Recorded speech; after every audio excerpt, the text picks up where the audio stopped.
Invest Akademiyadan hər kəsə salam. Mən Mikail. Bugün sizlərə düzgün səhm seçimi üçün 7 qaydanı təqdim edəcəyəm. Səhm bazarı maliyyə dünyasının nəhəng bir okeanı kimidir. Səthində sakit və cəlbedici görünsə də, dərinliklərində güclü cərəyanlar, gözlənilməz fırtınalar və kəşf edilməmiş xəzinələr gizlənir. Uğurlu investorları fərqləndirən əsas xüsusiyyət fövqəltəbii bir istedad və ya şans deyil, tamamilə öyrənilə bilən prinsiplərə söykənən intizam və fundamental biliklərdir.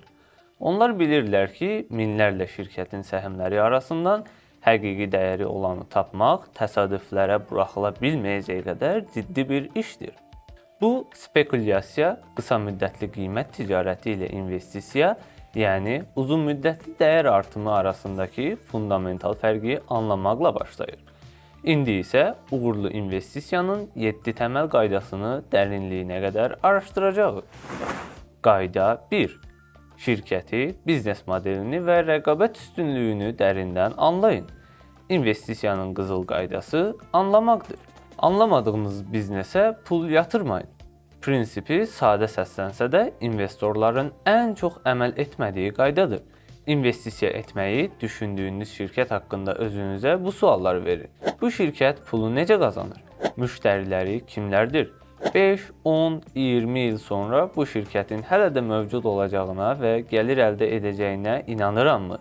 Əgər bu suallara sadə və aydın cavab verə bilmirsinizsə, bu səhmdən uzaq durun. Bu, Warren Buffett'ın məşhur konsepsiyasıdır. Hər kəsin hər sahədən anlaması mümkün deyil, amma hər kəs müəyyən sahələri dərindən anlaya bilər. Sizin vəzifəniz öz səriştə dairənizi müəyyən etmək və yalnız onun daxilində investisiya etməkdir. Anlamaq təkcə biznes modellərini bilmək deyil, həm də şirkətin iqtisadi səngərini, yəni onu rəqiblərindən qoruyan davamlı rəqabət üstünlüklərini müəyyən etməkdir. Bu fərqli formalarda ola bilər. Brend gücü, Coca-Cola və ya Apple kimi şirkətlərin adları o qədər güclüdür ki, müştərilər eyni keyfiyyətdə olsa belə başqa məhsul əvəzinə onlara üstünlük verir və onlar üçün daha çox pul ödəməyə hazır olurlar. Şəbəkə effekti. Facebook, Meta və ya Visa kimi platformalar onlardan nə qədər çox insanın istifadə edərsə, bir o qədər dəyərli olur. Bu yeni rəqiblərin bazara daxil olmasının demək olar ki, qeyri-mümkün edir. Keçid xərcləri. Bir çox şirkətin bütün sistemlərini Microsoft Office üzərində qurması və ya bankların əsas proqram təminatını Oracle-dan alması onların başqa bir təchizatçıya keçməsini çox baha və mürəkkəb edir. Bu, həmin şirkətlərə uzun müddətli və sabit gəlir təmin edir. Xərc üstünlüyü. Walmart və ya Costco kimi nəhəngləri, miqyasları sadəcə məhsulları rəqiblərindən daha ucuz əldə edib, daha ucuz sata bilir və bu onların bazar payını qoruyur. Güclü iqtisadi səngəri olan şirkət, rəqabətin sərtləşdiyi və iqtisadiyyatın zəiflədiyi dövrlərdə belə öz mövqeyini və mənfəətini qoruya bilir. Mövzumuza keçməkdən öncə sizə bu videonun sponsorunu təqdim etmək istərdim. Taksi 9111 sərfəli qiymətə yüksək xidmət. Mobil tətbiqdə Invest promokodunu istifadə edin və balansınıza 10 AZN əldə edin. Əgər siz də bizim buraxılışımızın sponsoru olmaq istəyirsinizsə, bizimlə e-mail vasitəsilə əlaqə saxlayın və ya Instagramda yazın. Qayda 2. Kütlə psixologiyasından uzaq olmaq. İnsan beyni sosial bir varlıq olaraq kütlə ilə birlikdə hərəkət etməyə proqramlaşdırılıb. Bu, qədim dövrlərdə təhlükələrdən qorunmaq üçün faydalı olsa da, investisiya dünyasında fəlakətə aparan bir yoldur. Bazar sürü psixologiyası ilə idarə olunur. Bir səhm populyarlaşdıqca media onun haqqında danışmağa başlayır. Sosial şəbəkələrdə müzakirələr artır və qiymətlər sürətlə yüksəlir. Bu mərhələdə bir çox insan qaçırmaq qorxusu, yəni FOMO ilə hərəkətə keçir. Onlar şirkəti araşdırmadan sadəcə başqalarının aldığı üçün alırlar. Bu bir investisiya deyil, birbaşa qumardır. Tarix bu cür kütləvi alışların acı nəticələri ilə doludur. 1990-cı illərin sonundakı dot-com, 2008-ci il daşınmaz əmlak böhranı və ya daha yaxın keçmişdəki bəzi meme səhmləri, məsələn GameStop, ajotajı buna misaldır. Bu hadisələrin hamısında ortaq bir cəhət var. Səhmin qiyməti onun fundamental dəyərlərini tamamilə qopur və yalnız insanların gələcəkdə onu daha baha alacağı ümidinə əsaslanır. Lakin bu proses dayandıqda və reallıq üzə çıxdıqda bu piramida çökür və sonuncu alanlar ən böyük zərəri görürlər. Ağıllı investorlar isə səs-küyə qulaq asmır. O, kütlə həyəcanlı olanda ehtiyatlı, kütlə qorxu içində olanda isə cəsarətli olur. Qayda 3. Şirkətin maliyyə sağlamlığını bir detektiv kimi araşdırın. Bir şirkətin marketinq hekayələri onun üz qabığıdırsa, maliyyə hesabatları onun daxilidir. Peşəkar investor bu hesabatları balans, mənfəət və zərər, nağd pul axını bir detektiv kimi vərəqləyərək şirkətin sağlamlığına dair ipuçları axtarır. Bu prosesdə diqqət yetirilməli olan əsas göstəricilər bunlardır. Dayanıqlı gəlir və mənfəət artımı. Tək bir rübdə və ya ildə böyük bir artım aldadıcı ola bilər. Əsas məsələ son bir neçə il ərzində ardıcıl və proqnozlaşdırıla bilən bir artımın olmasıdır. Borcun idarə edilməsi. Yüksək borc bəzi şirkətlər üçün böyük problemdir. İqtisadiyyat yavaşladıqda və gəlirlər azaldıqda borc faizlərini ödəmək çətinləşir. Şirkətin borcunun ümumi kapitalına nisbətini, yəni debt to equity və faiz ödəmələrinin qarşılama gücünü interest coverage ratio yoxlamaq həyati əhəmiyyət daşıyır. Sağlam şirkətlər adətən idarə edilə bilən borc səviyyəsinə malik olurlar. Nəqd pul prinsipi. Mühasibatlıq qaydaları mənfəətin müəyyən dərəcədə manipulyasiya edilməsinə imkan versə də, nəqd pul axını daha çətin yalan danışır. Şirkətin əsas fəaliyyətindən güclü və müsbət sərbəst nağd pul axını, free cash flow yaratması, onun dividend ödəmək, səhmlərini geri almaq, borclarını azaltmaq və ya yeni investisiyalar etmək üçün real pula sahib olduğunu göstərir. Bu şirkətin maliyyə gücünün ən yaxşı göstəricisidir. Dəyərləndirmə əmsalları. Səhmin ucuz yoxsa bahalı olduğunu anlamaq üçün qiymət, qazanc, PA, qiymət satış, PS və ya qiymət balans dəyəri, PB kimi əmsallara baxmaq lazımdır. Ancaq bu əmsalları təklikdə deyil, şirkətin öz tarixi göstəriciləri və sektorundakı digər şirkətlərlə müqayisədə təhlil etmək vacibdir. Qayda 4.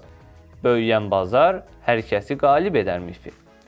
Bir çox investor sadəcə böyüyən bir sektoru müəyyən edib, orada fəaliyyət göstərən və hər hansı bir şirkətə sərmayə qoymağın kifayət olduğunu düşünür. Bu, 19-cu əsrlərdə Kaliforniyadakı qızıl hərisliyi dövrünü xatırladır. Minlərlə insan qızıl tapmaq ümidi ilə bölgəyə axın etdi, lakin onların çox azı varlandı. Həqiqi sərvəti qazananlar isə qızıl axtaranlara bel, kürək, çadır və yemək satanlar olmuşdu. Eyni məntiq investisiyada da keçərlidir. Elektrikli avtomobillər, süni intellekt kimi sürətlə böyüyən sektorlar cazibədar görünür. Amma bu böyümə eyni zamanda həmin bazara saysız hesabsız yeni şirkətin daxil olması və amansız bir rəqabətin başlaması deməkdir. Nəticədə bu şirkətlərin çoxu qan gölündə boğulur və yalnız bir neçə dominant oyunçu sağ qalır. Sizin vəzifəniz təkcə böyüyən sektoru tapmaq deyil, o sektorun içindəki potensial qalibi, yəni ən güclü texnologiyaya, ən yaxşı idarə etməyə və ən möhkəm maliyyə vəziyyətinə malik olan şirkəti müəyyən etməkdir. Bəzən isə ən ağıllı investisiya birbaşa rəqabət aparan şirkətlərə deyil, həmin sektoru təchiz edən şirkətlərə, məsələn, çip istehsalçıları, proqram təminatı şirkətləri yönəldilə bilər. Qayda 5. Peşəkar, dürüst və səhmdar yönümlü idarə etməyə investisiya edin. Siz bir səhm aldığınız zaman əslində pulunuzu həmən şirkəti idarə edən insanlara etibar edirsiniz. CEO və onun komandasının ən vacib vəzifəsi səhmdarların kapitalını ağıllı şəkildə idarə etməkdir. Onlar şirkətin qazandığı pulla nə edirlər? Ağıllı investisiya. Qazancı gələcəkdə daha yüksək gəlir gətirəcək yeni layihələrə və ya tədqiqatlara yönəldirlərmi? Məntiqli satın almalar. Başqa şirkətləri alırlarsa, bunun strateji məqsədlə və ya ədalətli qiymətə edirlərmi, yoxsa sadəcə öz eqolarını təmin etmək üçün imperiya qurmağa çalışırlar? Səhmlərin geri alınması. Şirkət öz səhmlərini geri alarkən bu qiymətlər həqiqətən ucuz olduqda edirmi, yoxsa qiymətlər zirvədə olanda dividend ödəmələri? Böyümə imkanları məhdud olan yetkin bir şirkət qazancının bir hissəsini səhmdarlara dividend şəklində qaytarırmı? Dürüst və bacarıqlı rəhbərlik səhmdarlara illik hesabat məktublarından həm uğurları, həm də səhvləri barədə açıq danışır. Onların şirkətdə şəxsi səhm paylarının olması maraqlarının digər səhmdarlarla üst-üstə düşdüyünü yaxşı bir göstəricisidir. Pis idarə etmək isə ən perspektivli biznesi belə məhv edə bilər. Əgər siz də investisiya etmək istəyirsinizsə, lakin nədən başlamaq lazım olduğunu bilmirsinizsə, biz sizə köməklik edə bilərik. Videonun təsvirindəki linkə keçid edin və orada qısa formanı doldurun. Sizin tələblərinizə əsasən bizim komandamızın müvafiq üzvü sizinlə əlaqə saxlayacaq və investisiya aləmində ilkin addımları atmağa köməklik edəcəksə. Qayda 6. Analistlərin proqnozları ilə dərhal razılaşmayın. Wall Street analistləri və onların al, sat və ya tut tövsiyələri bir çox investor üçün əsas bələdçi rolunu oynayır. Ancaq bu tövsiyələrə kör-körana etibar etmək təhlükəlidir. Birincisi, analistlərin çoxu qısa müddətli düşünür. Onların hədəfləri adətən qısa müddət üçündür. Uzun müddətli investor üçün bu qısa zaman kəsiyidir. İkincisi, analistlərin işlədiyi investisiya banklarının təhlil etdikləri şirkətlərlə çox vaxt başqa biznes əlaqələri, kredit, birləşmə və satın alma məsləhətləri və s. olur. Bu maraqlar toqquşma yaradır və bu səbəbdən sat tövsiyələri çox nadir hallarda verilir. Ağıllı investor analist hesabatlarından bir cavab mənbəyi kimi deyil, bir sual mənbəyi kimi istifadə edir. Analistin hesabatını oxuyun və özünüzə sual verin. Onun bu nəticəyə gəlməsinə səbəb olanlar nədir? Bu fərziyyələr məntiqlidirmi? Onun nəzərdən qaçırdığı bir risk və ya fürsət varmı? Analistlər sizin üçün işin bir hissəsini görə bilər, məlumat toplaya bilərlər, amma son təhlili və qərarı mütləq özünüz verməlisiniz. Qayda 7. Portfelinizi qurun və riskləri diversifikasiya edin. Nə qədər araşdırma aparsanız da, nə qədər əmin olsanız da, tək bir şirkətə edilən investisiya həmişə risk daşıyır. Gözlənilməz bir hadisə, yeni bir texnologiya, rəqabət qalmaqalı və ya idarə etmə səhvi ən möhkəm görünən şirkəti belə sarsıda bilər. Bu riski idarə etməyin yeganə yolu diversifikasiyadır. Bu, bütün pullarınızı bir səbətə qoymamaq deməkdir. Sektorlar arası diversifikasiya portfelinizdə texnologiya, səhiyyə, sənaye, maliyyə və istehlak malları kimi fərqli sektorlardan şirkətlərin olması daha yaxşıdır. Beləliklə, bir sektor zəiflədikdə digərləri onu tarazlaya bilər. Coğrafi diversifikasiya. Mümkünsə yalnız bir ölkənin iqtisadiyyatından asılı olmayın. Fərqli regionlarda fəaliyyət göstərən beynəlxalq şirkətlər də seçimdir. Həddindən artıq diversifikasiyadan qaçının. Diqqətli olun, yüzlərlə fərqli səhm almaq da doğru deyil. Bu, diversification adlanır və portfelinizin gəlirini sadəcə bazar ortalamasına yaxınlaşdırar. Yekun olaraq səbirli olun, səhm bazarlarında uğur ən yüksək IQ-yə sahib olmaq və ya mürəkkəb riyazi modelləri qurmaqla deyil, ilk növbədə iradə və səbirlə əldə edilir.